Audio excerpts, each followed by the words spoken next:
अस्सलाम वालेकुम dear students. उम्मीद है कि आप सारे बखैरत होंगे। आज हम बिजनेस स्टडीज क्लास 11th के चैप्टर नंबर 10 को स्टार्ट करने जा रहे हैं। चैप्टर का नाम जो है वो इंटरनल ट्रेड है। इससे पहले कि हम इंटरनल ट्रेड पे आ जाएं, असल में ये दो वर्ड्स की कॉम्बिनेशन है, एक है इंटरनल एंड दूसरा है ट्रेड।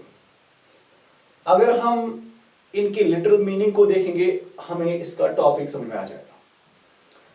इंटरनल का मतलब है अंदरूनी और ट्रेड का मतलब है तिजारत।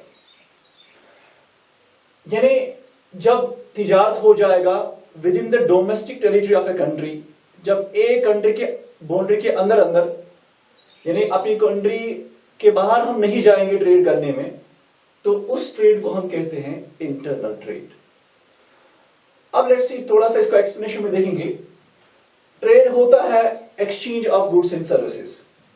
जब से इंसान इस धरती पे कदम रखा है तब से हमने देखा है कि इंसान का जो रोजी माश था वो यही तिजारत था, और हमारे प्रॉफेट सल्लल्लाहु अलैहि वसल्लम का भी पेशा जो था वो भी तिजारत ही था। वो अपने चचा अबू तालिब के साथ सीरिया और दीगर स्टेट्स की ओर, दीगर ममालिक की ओर वो तिजारत करते थे। तो for the prosperity of a country, एक मुल्क की तरक्की के लिए तिजारत का होना बहुत ही इंपॉर्टेंट है। हम अगर इस टाइम बोल रहे हैं कि अमेरिका जो है वो बहुत ही तरक्की याफ्ता मुल्क है, या वो बहुत उसकी जो जीडीपी ग्रोथ है वो बहुत हाई है, उसके पीछे जो राज है वो यही है ट्रेड। यानी वहां पे जो चीजों की खरीदो फरोख्त होती है वो बहुत हाई है। लेकिन चीजें तभी खरीदो फरोख्त हो जाएंगी जब इन चीजों को बनाया जाएगा। तो सबसे पहली बात, किसी भी कंट्री की प्रॉस्पेरिटी के लिए सबसे पहले अगर आपको किसी भी कंट्री को ऊपर तक ले जाना है, उसको तरक्की याफ्ता बनाना है, हमें उसमें जरूरी ये है कि सबसे पहले हम वहां पे ज्यादातर इंडस्ट्रीज सेट करें। इंडस्ट्रीज सेट करने से क्या होगा, वहां पे प्रोडक्शन ज्यादा से ज्यादा हो जाएगा, चीजें ज्यादा से ज्यादा बन जाएंगे। जितनी ज्यादा चीजें बन जाएंगे उतने उन फैक्ट्रीज, उन इंडस्ट्रीज में लोगों को रोजगार कमाने का मौका मिलेगा। जब बहुत सारे लोगों को रोजगार कमाने का मौका मिलेगा तो इसका मतलब है कि लोगों के पास पैसा आ जाएगा, लोगों के पास मनी आ जाएगा। जब लोगों के पास सोर्स ऑफ इनकम आ जाएगी, जब लोगों के पास पैसा आ जाएगा, तभी वो अपने वांट्स को सेटिस्फाई कर पाएंगे। तो बुनियादी जो है एक मुल्क की जो फंडामेंटल जो बेस है किसी भी मुल्क को तरक्की याफ्ता बनाने के लिए, वो ये है कि वहां पे उस मुल्क में ज्यादा प्रोडक्शन की जाए, वहां पे उस मुल्क में ज्यादा गुड्स बनाया जाए या सर्विसेज बनाया जाए। जो मुल्क चीजें ज्यादा बनाता है वही मुल्क तरक्की की राह इख्तियार करता है। सो फॉर द प्रॉस्पेरिटी और for the growth of a country we need to do one thing, that is we have to produce more and more goods. जब आपने चीजें बनाएं, आप चीजों को बनाने के बाद अब इसको आप सजावट के लिए नहीं ना बनाते, तो इसके बाद जो सेकंड टास्क है चीजें बनाने के बाद ये है कि आप उसको चीज को सेल करना है। आपने देखा होगा, आपने सुना होगा, हिस्ट्री में भी पढ़ा होगा कि पहले इंसान जो था, जब मनी करेंसी नहीं आई थी, इंसान जो था वो बार्टर सिस्टम के जरिए से गुड्स को एक्सचेंज करता था गुड्स के साथ, जिसको हम कहते थे barter system. But after the invention of the money, जब पैसा आ गया, तब अब इन गुड्स को हम गुड्स के साथ हम एक्सचेंज नहीं करते हैं, अब हम गुड्स को एक्सचेंज करते हैं मनी के साथ। जब यही एक्सचेंज हो जाएगा goods and services with money, उसी को हम कहते हैं ट्रेड। यानी दूसरे अल्फाज में तिजारत, खरीदो फरोख्त होना, उसको हम कहते हैं तिजारत या ट्रेड। असल में जो हमारा टॉपिक है that's internal trade. Internal trade होता क्या? असल में ट्रेड दो किस्म का होता है, एक होता है internal trade and next one is external trade. जब यही बाइंग एंड सेलिंग एक कंट्री के बाउंड्री के अंदर हो जाएगा, यानी आप विद इन द कंट्री आप ट्रेड कर रहे हो, विद इन द कंट्री आप buying and selling of goods and services कर रहे हो, उस ट्रेड को हम कहते हैं इंटरनल ट्रेड। दूसरा इसका जो नाम है उसको हम कहते हैं डोमेस्टिक ट्रेड भी। सेकेंड कैटेगरी जो ट्रेड की है वो है एक्सटर्नल ट्रेड। यानी जब आप अपनी बाउंड्री के बाहर जाओगे, जब आप अपने मुल्क के बाहर ट्रेड करने के लिए जाओगे, यहां पे आपको बात आ जाएगी इंपोर्ट एंड एक्सपोर्ट की। इंपोर्ट्स एंड एक्सपोर्ट्स, ये जो दोनों चीजें हैं ये एक्सटर्नल ट्रेड में मुमकिन है, ये इंटरनल ट्रेड में मुमकिन नहीं है। यहाँ पे इंट्रा ट्रांजैक्शंस होते हैं, यहाँ पे स्टेट टू स्टेट हो सकता है, यहाँ पे डिस्ट्रिक्ट टू डिस्ट्रिक्ट हो सकता है, but with in the geographical boundaries of a country जब वो ट्रेड हो जाएगा उसको कहते हैं इंटरनल ट्रेड। इसके अलावा इस इंटरनल ट्रेड में हमें बहुत सारी चीजें और भी है।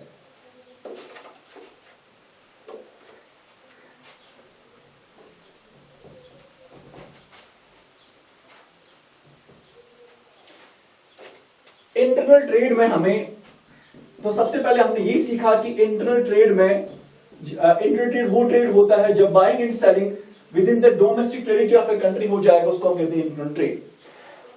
अब दूसरी बात जो है यहां पे इंटरनल ट्रेड में, यहां पे production as well as consumption, production and consumption वो भी विद इन द कंट्री होता है, यानी चीजें बनती भी ही उसी कंट्री में और चीजों का इस्तेमाल भी उसी कंट्री में होता है। जब अगर आपने चीजें अपने मुल्क में बनाए लेकिन उन्हीं चीजों को आपने दूसरे मुल्क में आपने उसको सेल किया, तब जाके वो इंटरनल ट्रेड नहीं कहलाएगा, तब जाके वो एक्सपोर्ट बनेगा, और एक्सपोर्ट जो अभी हमने देखा वो एक्सटर्नल ट्रेड में आता है। दूसरी बात जो इंटरनल ट्रेड में क्या होता है, यहां पे लोकल रिसोर्स इस्तेमाल किया जाता है, लोकल रॉ मटेरियल इस्तेमाल किया जाता है।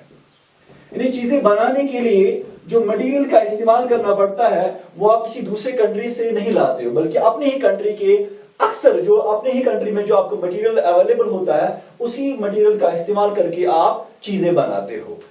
ऑब्वियसली जब आप लोकल रॉ मटेरियल इस्तेमाल करते हो तो यहाँ पे प्रोडक्ट जो है वो सस्ते दामों में बनता है, आपको एडिशनल कॉस्ट वगैरह नहीं देने पड़ते। मिसाल के तौर पर क्या एडिशनल कॉस्ट, कस्टम ड्यूटी, कुछ टैक्सेस आपको देने पड़ते हैं, कस्टम ड्यूटी, या इसके अलावा है इंपोर्ट ड्यूटी, इंपोर्ट टैक्स जिसको हम कहते हैं। देखिए अभी हमने कहा कि जब आप इंटर ट्रेड की बात करते हैं यहां पे आपको बाहर, आप अपनी कंट्री के बाहर नहीं जाते हो, तो इसका मतलब है कि आपको कोई एक्स्ट्रा चार्ज नहीं देने पड़ते in the form of transportation या in the form of taxes. मिसाल के तौर पर कस्टम ड्यूटी आपको देनी पड़ती है, जब आप किसी दूसरे कंट्री के साथ ट्रेड करते हो तो आपको वहां पे कस्टम अथॉरिटी जो होती है वो आपको टैक्स इंपोज करती है, उस टैक्स को हम कहते हैं कस्टम ड्यूटी। या इसी तरह जब आप किसी दूसरे कंट्री से माल लेके आते हो, इंपोर्ट करते हो, तो आपको इंपोर्ट टैक्स देना पड़ता है, ड्यूटी मींस टैक्स।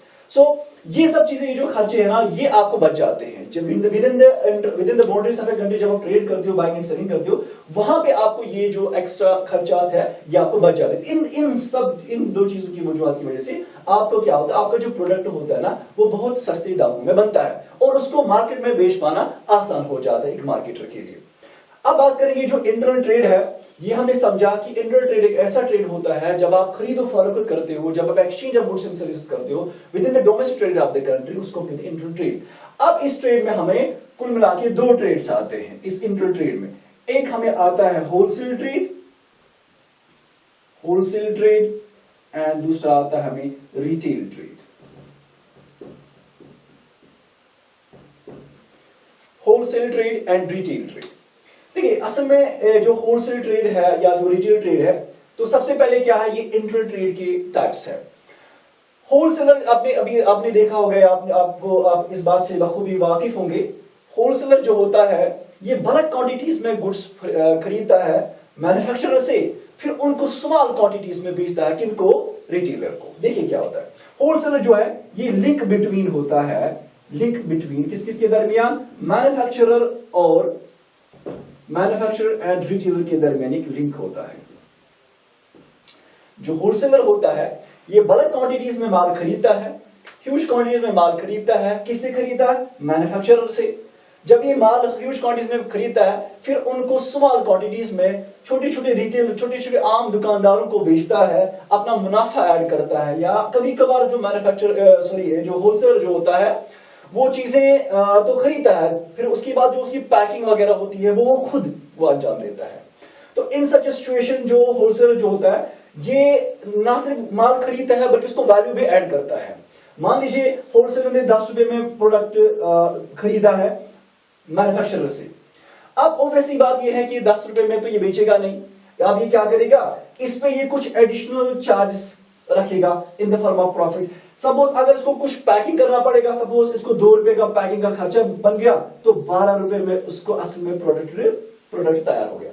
अब ऑब्वियसली बात है कि अब ये प्रोडक्ट 12 रुपए में तो बेचेगा नहीं, अब ये अपना प्रॉफिट मार्जिन इस पे चार्ज करेगा। मान लीजिए इसने 3 रुपए as a profit margin charge किया, तो 15 रुपए में इसने प्रोडक्ट सेल किया किसको? रिटेलर को। ये डायरेक्टली कस्टमर को नहीं बेचता है, असल में होलसेल लिंक है ये बिटवीन किस के दरमियान? मैन्युफैक्चरर एंड रिटेलर के दरमियान। होलसेलर जो है या रिटेलर जो है, ये दोनों डिस्ट्रीब्यूशन का काम करते हैं। ये आपको चीजें बना के नहीं देते, ये आपको डिस्ट्रीब्यूट करके देते हैं।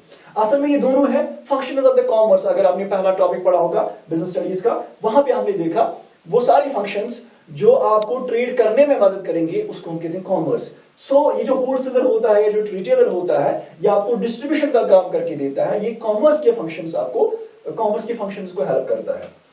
सो यहाँ पे जो होलसेलर है उस अब ये प्रोडक्ट कितने में बेचेगा? 15 रुपए। किसको बेचेगा? रिटेलर को। ये डायरेक्टली कस्टमर को नहीं बेचता है। हाँ, समटाइम्स कोई कस्टमर्स के पास आ सकता है, ये उसको भी बेच सकते हैं, लेकिन जनरली जो होलसेलर होता है ये अपने इसका जो प्रोडक्ट सेल करने का जो तरीका होता है, ये मैन्युफैक्चरर से माल खरीदता है बड़ा क्वांटिटी में, फिर उनको स्मॉलर क्वांटिटी में डिफरेंट रिटेलर्स को बेचता है।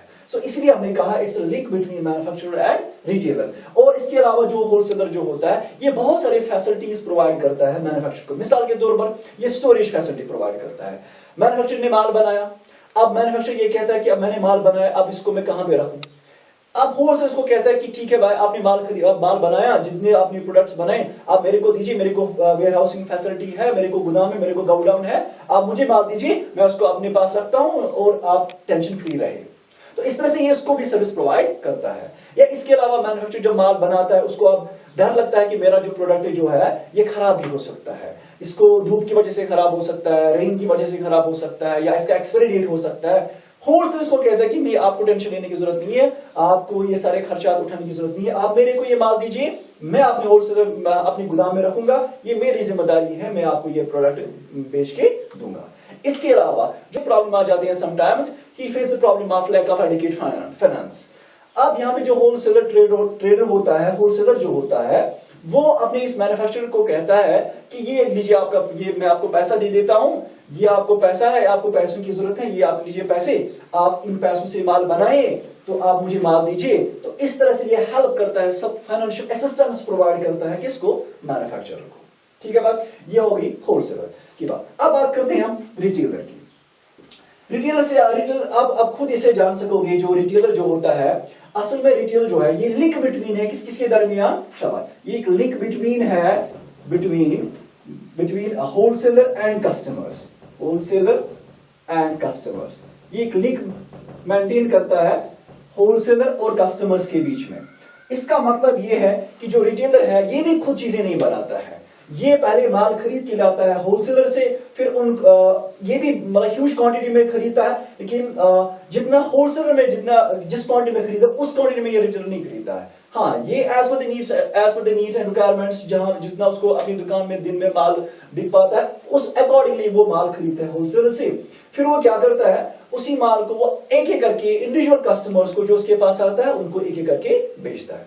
दूसरी बात, जो रिटेलर जो होता है ये इसको डायरेक्ट कांटेक्ट होता है कस्टमर्स के साथ, डायरेक्ट कांटेक्ट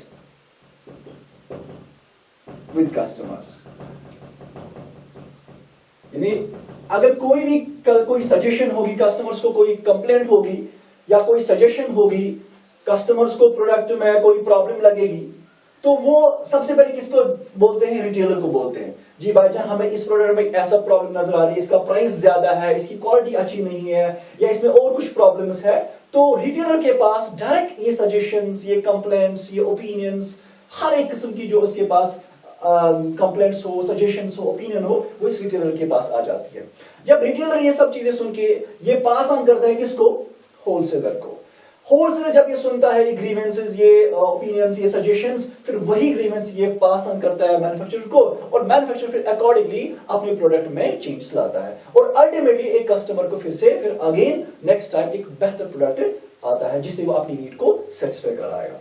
तो हमने क्या, अब इस ओवरव्यू अगर हम देखेंगे इस चैप्टर का, फिलहाल इस टॉपिक का, हमने ये समझा कि ट्रेड जो होता है, यहाँ पे हमने असल में पढ़ रहे हैं ट्रेड होता है exchange of goods and services. उस ट्रेड में हमने पढ़ा इंटरनल ट्रेड। हमने कहा जब यही exchange of goods and services with in the domestic territory of a country हो जाएगा, जहां पे लोकल रॉ मटेरियल इस्तेमाल किया जाएगा, जहां पे चीजें वही उसी कंट्री में बनेगी, उसी कंट्री में वो चीजें इस्तेमाल भी की जाएंगी, जहां पे कोई एडिशनल कॉस्ट नहीं देना पड़ेगा, उस ट्रेड को हम कहते हैं इंटरनल ट्रेड। और उस इंटरनल ट्रेड में हमने दो चीजें सीखी कि इसमें आता है wholesale trade and retail trade. Wholesale जो होता है ये बल्क क्वांटिटीज में, ह्यूज क्वांटिटीज में मैन्युफैक्चरर से माल खरीदता है, फिर उनको स्मॉलर क्वांटिटीज में रिटेलर को बेचता है, फिर रिटेलर क्या करता है उन्हीं प्रोडक्ट्स को अपने कस्टमर्स को बेचता है, और कस्टमर जो उनको कोई प्रॉब्लम होगी with regard to the quality, with regard to the price या एनीथिंग एल्स, लेकिन वो कम्युनिकेट करते हैं रिटेलर के साथ, और फिर रिटेलर अल्टीमेटली होलसेलर को, और अल्टीमेटली फिर होलसेलर किसको, मैन्युफैक्चरर को। इस तरह से मैन्युफैक्चरर अपने प्रोडक्ट में चेंजेस ला सकता है। That's all for today.